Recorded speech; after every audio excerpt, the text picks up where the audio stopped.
Asal mula Masjid Quba. Masjid Quba.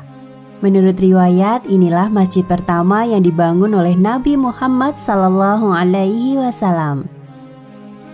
Terletak di perkampungan Quba, pinggiran kota Madinah. Nabi Muhammad SAW mendirikan masjid ini tidak lama setelah beliau sampai di Madinah dalam perjalanan hijrah. Saat itu, Madinah masih dikenal sebagai Yasrib. Perkampungan Quba pada awalnya tidak masuk ke dalam wilayah Yasrib. Dalam perkembangannya, setelah Yasrib berubah menjadi Madinah, wilayah kota mengalami perluasan hingga mencakup Quba.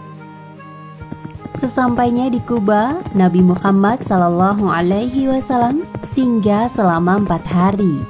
Beliau tinggal di kediaman Kulthum bin Al-Hadam, anggota dari Bani Amr bin Auf. Pada hari pertama, Nabi Muhammad SAW bersama para sahabat memulai pembangunan masjid. Dalam dokumentasi sejarah, pembangunan masjid dilakukan pada hari Senin, 8 Rabiul Awal, tahun pertama Hijriah atau 23 September 622 Masehi. Lahan pembangunan masjid ini merupakan milik keluarga Kulthum bin Al-Hadam.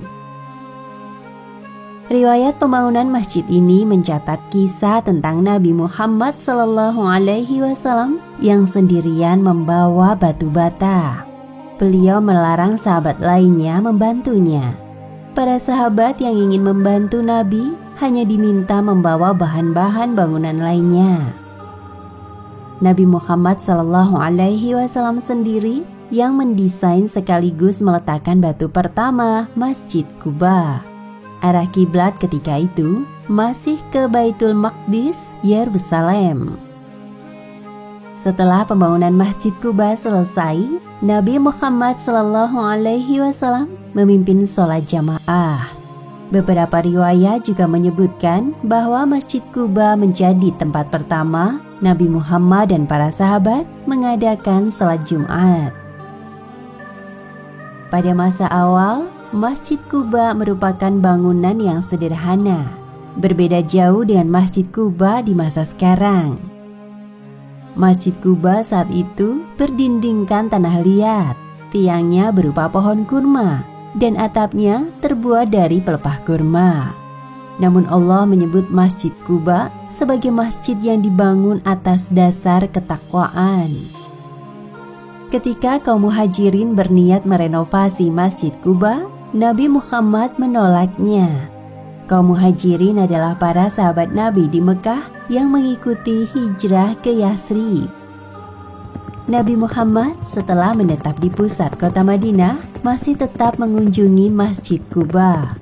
Dalam beberapa riwayat, beliau mengunjungi Masjid Quba pada hari Senin, Kamis, dan Sabtu. Pada perkembangannya, Masjid Quba sebagaimana Masjid Nabawi sempat mengalami perpindahan arah kiblat dari Baitul Maqdis di Yerusalem ke Ka'bah di Mekah. Sepeninggal Nabi Muhammad, renovasi pertama Masjid Quba dilakukan pada masa kepemimpinan Khalifah Utsman bin Affan. Untuk pertama kalinya, Masjid Quba dipugar dan kapasitasnya diperluas. Renovasi kedua dilakukan pada masa Khalifah Umar bin Abdul Aziz, pemimpin dari dinasti Umayyah. Pada renovasi ini, Masjid Quba dilengkapi dengan 4 buah menara setinggi 47 meter. Selama ribuan tahun, Masjid Quba telah mengalami berbagai renovasi hingga menghasilkan desain seperti yang sekarang. Pada sisi depan dan belakang, terdapat sebuah taman rindang yang ditumbuhi pepohonan kurma.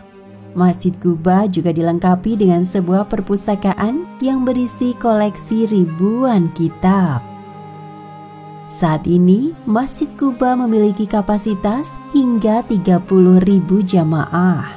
Diriwayatkan dalam sebuah hadis bahwa melaksanakan ibadah sholat di Masjid Quba memiliki pahala yang sama seperti ibadah umroh. Karena itulah, Masjid Quba setiap tahunnya selalu dikunjungi para jamaah dari berbagai negara. Wallahu a'lam bishawab.